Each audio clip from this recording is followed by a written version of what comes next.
All right. Hello, and welcome everyone to the Fireside Chat with Students for Sensible Drug Policy and Trulieve. My name is Sarah Mitchell, and I'm the Corporate Social Responsibility Manager for Trulieve. But first and foremost, we want to thank you all for joining us today. We are beyond excited for this lively conversation with these incredible SSDP community leaders. In this discussion, we're truly going to be celebrating. We want to celebrate the excellence of future generations by having this insightful conversation with SSDP and their first HBCU ambassadors for cannabis advocacy and awareness. I'm honored to be joined in this discussion today by Jason Ortiz, the Executive Director for SSDP, as well as DJ Howard, Nadir Pearson, and 4 of the HBCU ambassadors themselves.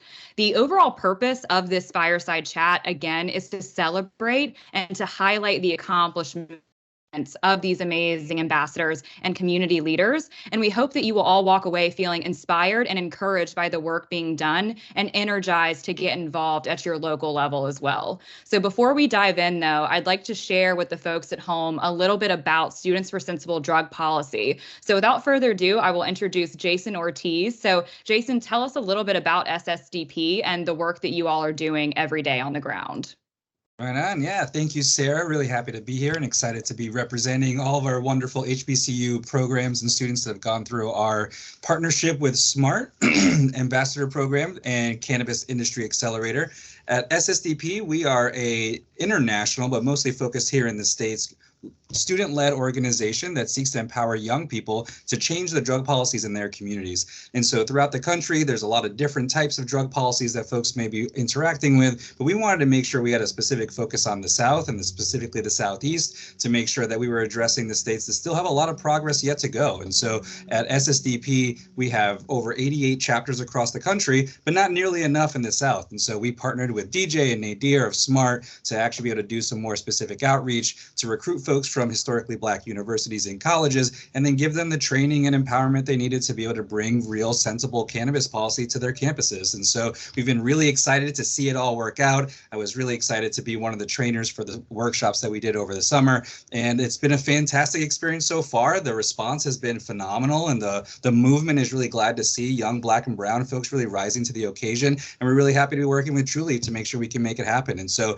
it's been an incredible journey so far. It's been an addition to SSDP that we've needed for a very long time. And so we're really excited to see how all of our ambassadors bring sensible drug policies back to their campus and make sure that when we are talking about drug policies, we're doing so from a place of reason, compassion, and science-based efficiencies and effective policies and programs. And so we're really excited to make sure we're incorporating a full spectrum approach to what it is that we're doing. We have folks that are in the agricultural fields, science fields, policy, communications, and all the above. And so thank you all to the ambassadors for all the work that you've already done and the work you're going to continue to do. And we're just super excited to see this cohort graduate and move on and do good things in the community as we start to recruit for our next cohort coming up again this year. So again, thank you all so much for your work, and I'm really excited to support your work moving forward.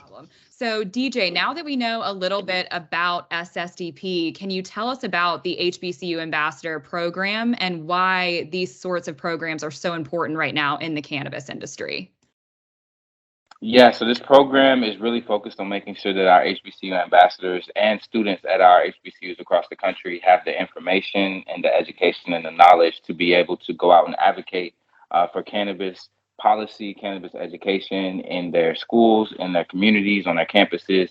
And it's really important to have these sorts of programs in place because we understand how important it is to destigmatize cannabis in our communities and on our campuses. We obviously understand how the war on drugs has disproportionately affected so many of our Black and brown community members, and that effect rolls all the way down to our students because they've seen that over generations of time and over decades of time. So these programs are incredibly important to make sure that students not only have the resources and the education, but also the confidence to be able to go out onto their campuses and be able to talk about cannabis however it might need to be spoken about given their location on their specific campus. Thank you so much, DJ. And I have to say, this whole program, just the way that you rolled it out with the partnership with Smart and connecting with these college campuses, it really is groundbreaking. And I have to say, hats off to you. Hats off to you all for it. So now the moment that we've all been waiting for, let's go on ahead and dive in and let's meet the SSDP HBCU 2022 ambassadors. We'll kick it off with Tobi. If you want to dive in, tell us a little bit about yourself and what brought you to the program. Hi, good evening, everyone. My name is Tobi Aderotoye. I'm a second-year chemistry master's student at Howard University. And what got me interested in the program particularly was I have a lot of different interests in cannabis, between research, business, and even just policy. So fun fact, in undergrad, I double majored in chemistry and political science. So I'm really big with, I guess, understanding the big picture. Being from a Black majority area and living in mostly Black majority areas, I've seen firsthand how the drug on war primarily targeted people of color, and now seeing how the decriminalization is typically benefiting people not who were affected mostly by the drug on war. I became very passionate to figure out what different type of opportunities there are for people in this industry, as well as figuring out how to teach people about the good and how to navigate, I guess, the drug for themselves or policy for themselves. Thank you so much for sharing. I'd say that's definitely a powerful reason to gravitate towards the program. Thank you so much for sharing and being here tonight, Tobi. Deandré from FAMU, tell us a little bit about yourself, the Tallahassee native. Greetings, I am Deandré Smith. I'm from Philadelphia, Pennsylvania, pursuing my doctorate of pharmacy with a minor in food science at the #1 public HBCU in the nation, Florida A&M University. What drove me to this program is something like DJ said, minorities have been affected by the war on drugs, and we have not reaped any benefits from surviving prohibition. Only 4% of cannabis industry is owned by African Americans, and I think that's a big change we need to fix. If we are affected by the war on drugs, why not have be compensated for just allowing us to go through all of that and still overcome? Why not? Agreed. Well, thank you so much. And you being a part of this program is a massive asset. So thank you so much for the time and your commitment to it. Scotty Johnson, tell us a little bit about yourself. Good evening. I'm Scotty Johnson, a junior at North Carolina Central University. And what got me interested in this program is my passion for cannabis and my drive to not only learn more about the plant and the industry, but also be able to teach people, just about the plant, the industry, and things like policy. We're certainly happy to have you. Thank you so much for joining us, Scotty. And then Caleb, tell us a little bit about yourself, sir. Hello, everyone. My name is Caleb Sprowl, and I'm a junior. I'm currently a junior biology major at Morehouse College from Greenwood, South Carolina. Being that I'm in the STEM field as a biology major, I think research is extremely important in relation to progress in many industries, none more so than the cannabis industry, which is why I wanted to join the program to be able to learn and network. My ambassadorship has given me a lot of wonderful opportunities, and I'm extremely grateful to be able to be a part of it. Well, we are certainly happy to have you here as well, Caleb. Thanks for taking a break between your studies, all of you. We greatly appreciate it. I know that in addition to being students and ambassadors, you're also friends and family members and community leaders. So we really appreciate you all taking the time here to showcase the work that you're doing. And I just kind of want to dive into the conversation here because I'm sure the folks at home are also wondering, how educational were the summer workshops that you all participated in with SSDP? I'll open it up to the floor. Whoever wants to dive in first. So fun fact, I used to be a high school chemistry teacher. So I love learning. And I think the best part about this program was that every single week we're in our training sessions, we learned a lot. Like I could probably talk to anyone no matter what their interest is and correlate cannabis and even just drug policy to them.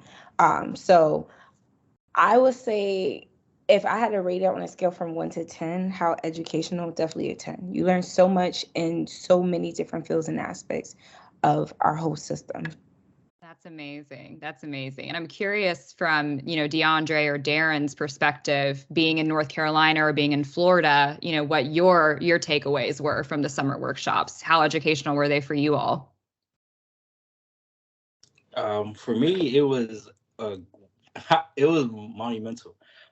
Just to be able to have different networking and then seeing other college students who are able to find interest in this field. Again, like it was really a few of us selected. So I think it was an honor just to be there, but so much different knowledge. Who gets a one-on-one session about cannabis from the Dawkins? Most people don't ever get to have that personal relationship with people that's in the industry that's normally really busy.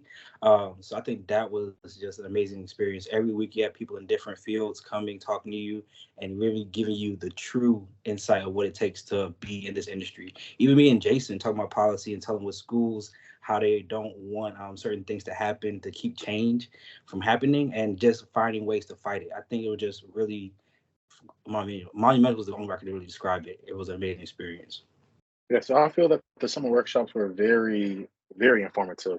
I feel that, I definitely learned a lot, and that the people that they brought in to speak with us, they really knew what they were talking about, and they really did a good job of teaching us, whatever the topics was that week, whether it was policy, whether it was supply chain. So I really do think that the summer workshops were very informative. About the science behind cannabis, we learned about different careers go into the industries, about the supply chain behind the cannabis industry. We just learned about so many different things, and they for all individuals who actually had jobs in those spaces. So my LinkedIn page, I was able to connect with a lot of people. So this is an opportunity. That's amazing. And I think you all kind of inadvertently hit on my next question, which is,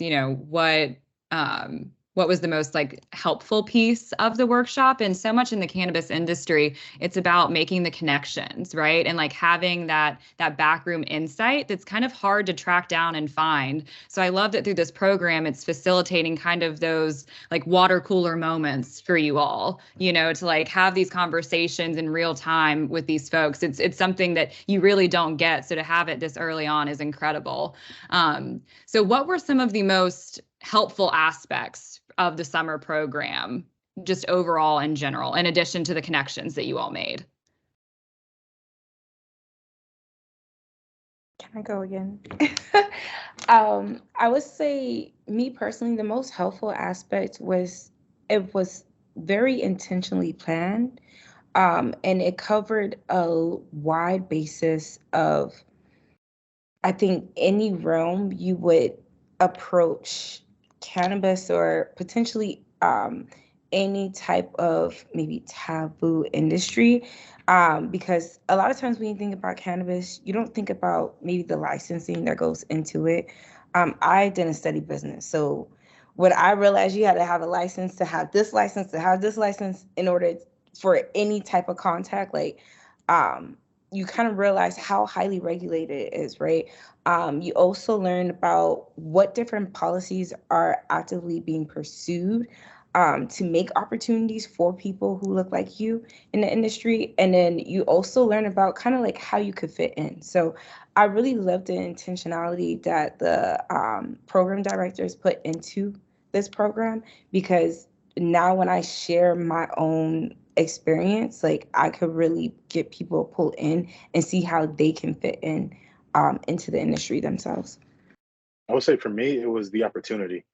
It was opportunity just to learn and also just network with, people who they brought in to speak with us. I mean, we had people who were, offering us tours of their facilities.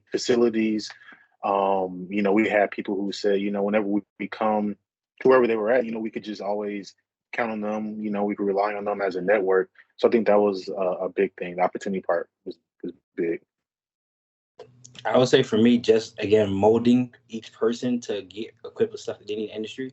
I never thought I would have opportunity just to meet different people and understand the business they break it down to you to where you don't feel like it's not achievable. You know, as an African American, you feel like, how can I get this industry? I don't think I'll ever have a real opportunity, or I'll never have the right connects. But once you sit in these sessions, you're like, okay, wow, flower hire is here, and they're talking to us about how to get your application through, and how you should do this, how you should that, or what the industry is looking for, what's the growth rate, what other industries, if you don't like touching the plant, you know, it's just so much areas to grow. And each week they molded us and say, hey, you can do it this way, you can do it that way, and now you can go in your communities, impact more change you ever thought you ever could. So that was the thing for me. Like, even now, I want to go to more psychedelics. I want to learn more about things that are here that we don't use because of restrictions.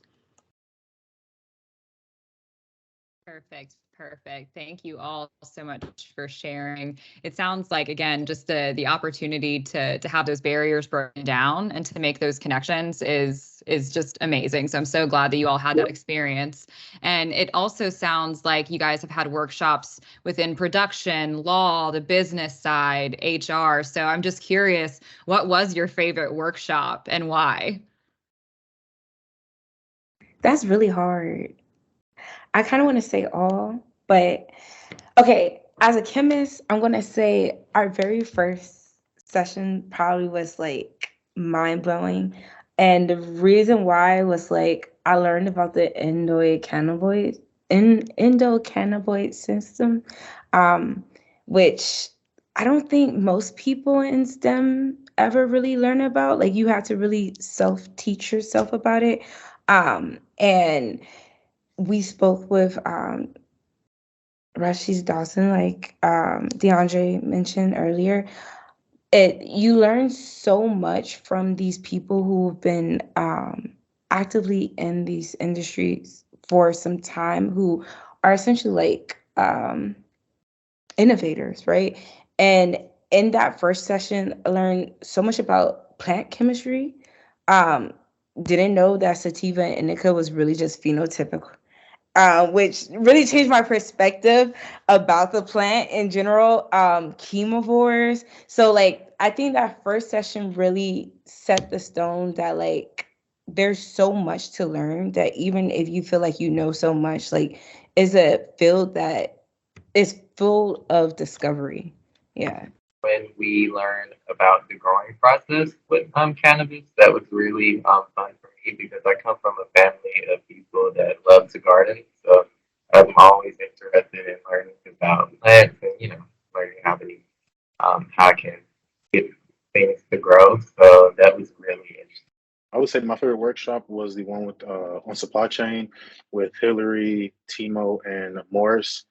Just with me being a business major, supply chain is the side that I want to go into in the cannabis industry, and it just seems like whenever I get to learn from somebody like Hillary or Timo, you know, I gain a lot of knowledge about that side of the cannabis industry. So that was definitely my favorite workshop.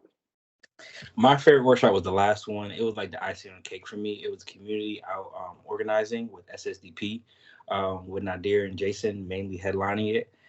The passion that was in that Zoom meeting when you talk about making change, man, I never felt nothing like that, to the point where Nadir was shedding happy tears of how progressive we were going and how passionate Jason is about making sure communities are represented wholeheartedly. I never felt nothing like that. It made me want to grow more and what can I do for this program, because people really care about making sure African Americans and minorities are in these fields that need to be shown. Some really powerful stuff. It sounds like the programs that they laid out for you, to Toby's point earlier, were truly intentional, and it gave you a really solid framework and platform to work from, so that in the future, you know, you can be successful, you know, community organizers and leaders as you already are. So that's phenomenal. So after you went through, you know, all of these structured courseworks and programs, how prepared did you all feel for on-campus promotions once they started?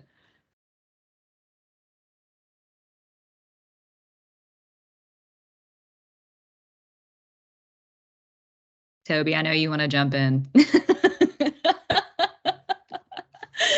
I'm trying to share the air. So I'm a little shy at times. So I would say I felt very prepared in terms of content, knowing what I was talking about. With my busy schedule, I had to become a little more creative, which I truly do appreciate, like the ideas that bounce among like not only my other cohort peers, but also the program managers.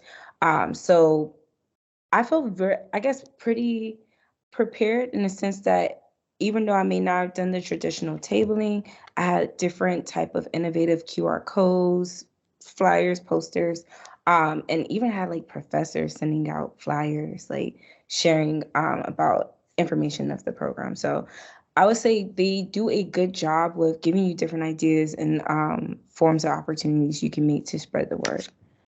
I will say here at FAMU, our climate regarding cannabis is a little bit different. Since we're funded by MARY, which is the Medical Marijuana Education and Research Initiative, it's kind of hard to do anything without their input.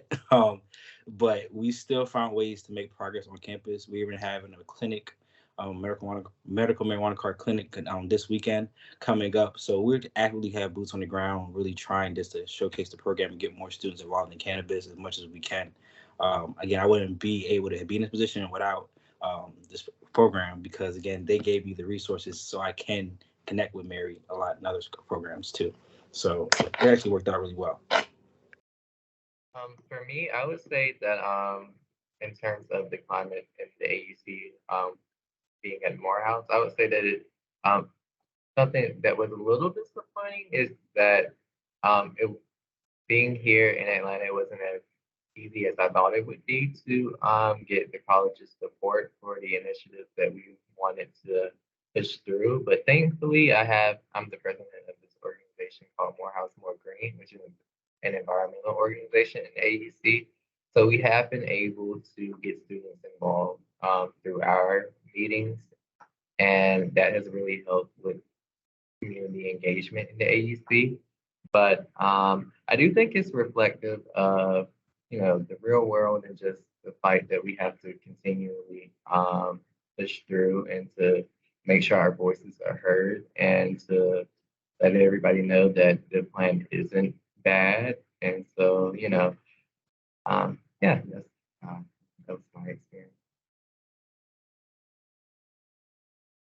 I feel that I was very prepared. I feel that Nadir, DJ, and Jason did a great job of providing material for us. I feel like even if it was something that we didn't understand or something we didn't know or something we didn't know how to do, they were always there to provide some examples or provide, an explanation. So I do think that it was well thought out, it was well planned, and it was well executed. That's awesome. And it's really interesting to hear the different perspectives from all of your campuses. Tobi being at Howard and having professors sending out information, to Deandré being at FAMU and working with Miri and those, constraints that come along with educating there, to Caleb, in Morehouse working with the Georgia legislative system and all that comes with that system just coming online. And then Darren, obviously in North Carolina too. You all have to be really resilient and creative. So I commend you all for continuing to push this message forward and fighting to not only destigmatize the plant, but increase access to the plant for everyone. So just hats off to you all around. And so with that, I also have a question, because with you all working, with college students on campuses, I'm sure you get all kinds of questions, but I'm just curious, what were some of the most common questions that you received? I know we get all kinds of crazy ones in cannabis, but what were some of the most common ones that you received on campus?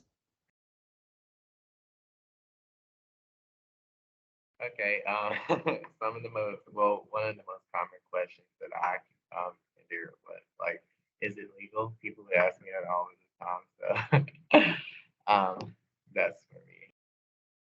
I'm sure in Georgia you get that question a lot.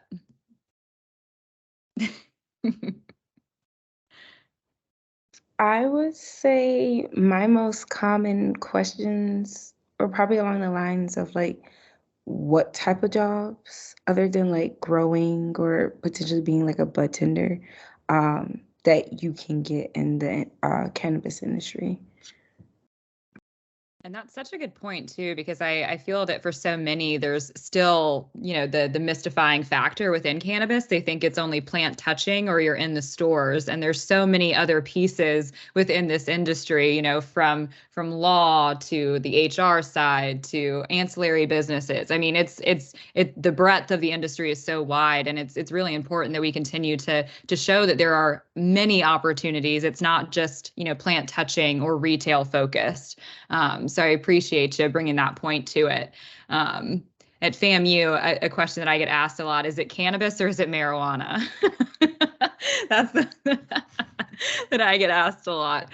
But so now that we've got an idea of some of those questions, I'm sure that some of the folks at home are interested in ways that they can get involved. So how would someone who's wanting to get involved at the local level or in cannabis education, how would they go about, doing that? Join SSDP. That's one way. Bingo. I was going to definitely say they should check out the Free the Plant website, because there's a lot of just quick, short information and links that help provide you with even more in-depth information. Feel free to reach out to the ambassador as well. If you go to freetheplant.fyi, you have a nice little, you go all the way to the bottom. You see we can put your information in and let you know you want to be a part of anything that we're doing. Again, like Tobi said, reach out to the ambassadors. If you want to make change, be the change agent that you want to see, and it will happen. More people than you know are willing to make change, but everybody's scared to take the first step. So take that first step, and I'm sure everything will happen. Yes, I would definitely go to freetheplant.fyi or contact one of us. We're always willing to help somebody get involved. But something that I also learned through the program is like little things like setting up Google notifications for different topics in your area. And that's really helped me like stay up to date about what's going on. So I think that's a really good tool for people to use. The first thing I would do would definitely be go to freetheplant.fyi, but I'll also just use social media. Like I feel like there's a lot of programs like Free the Plant that are teaching people more and more about cannabis, about policy reform, about the war on drugs. So I definitely think that social media is something that people should definitely look into. I love it, that call to action. I feel like there are so many folks out there who want to get involved, but they don't know what first step to take. And so I really love that SSDP provides that platform for you to get involved when you're young, because if you can get these resources and these tools when you're younger, imagine what you're going to be in 40 years. You're going to be a force to be reckoned with. So thank you all so much. So with the last piece, I kind of want to open this up to DJ and Jason as well, because while we have the 2022 ambassadors here, they're getting ready to go through their graduation. So I'm curious for the folks at home, if they are interested in getting involved, how can they participate in the next SSDP ambassador program? Yeah, great question, Sarah. I'll take this one for you, Jason. So as the ambassadors were saying, definitely head over to freetheplant.fyi, scroll down on our homepage, submit your information, let us know what school you're at, let us know when you graduate. We'll be taking all of those contact information, emails, and reaching out to you all very soon about the application process beginning and being able to interview with myself, Nadir, or somebody else from the Free the Plant team. So definitely stay tuned and make sure you send us your email if you haven't already. We'll be sending out email updates and as well as social media posts. So it's going to be great. I'm looking forward to cohort number 2. And real quick, while I have the floor, shout out to our amazing first cohort ambassadors. I'm so proud of all of the work that y'all are doing. Did it? Y'all really bringing, I'm getting those happy tears that we talked about when Nadir had them, and I can't wait to talk to him about this tomorrow. So congratulations to all of y'all. I'm sure y'all will be hearing from me individually as well. But great job, not just tonight, but with all y'all are doing. And of course, myself, Jason, Sarah, we're all here to support. And anybody out there listening, we are here to support, and so are these ambassadors. Definitely reach out to us They've definitely been through and learned a lot, and can be a great resource to you all.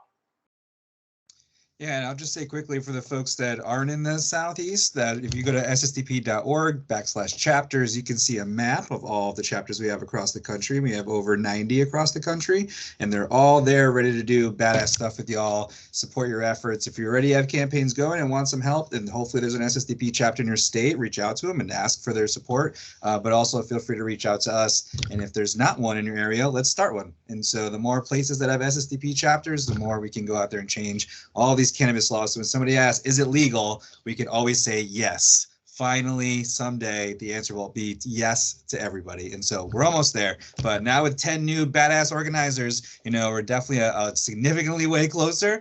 And maybe this will be the cohort, you know, to finally get us to change at the federal level. So thank you all so much for your work and your future work. And reach out to ssdp.org if we can help you wherever you are.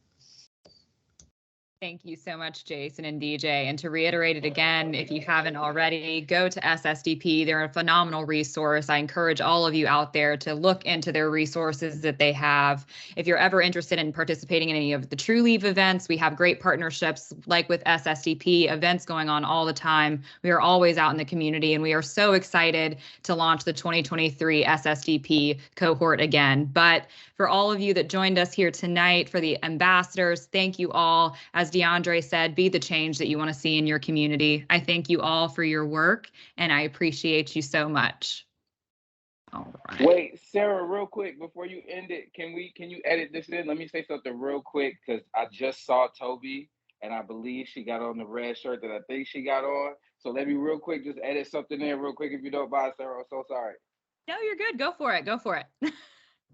Make sure you head over to www.freetheplant.fyi. Check out our new merch. Tobi has our red ambassador shirt on now for the Free the Plant, Free the People movement. We have mugs, we have lighters, we have t-shirts, crew necks. Definitely make sure you check it out. Every dollar that goes into that, into those products that you get goes back into this program and goes to help to make sure that folks who are in prison for nonviolent cannabis offenses have the support they need to be able to get out. So thank you so much for all your support.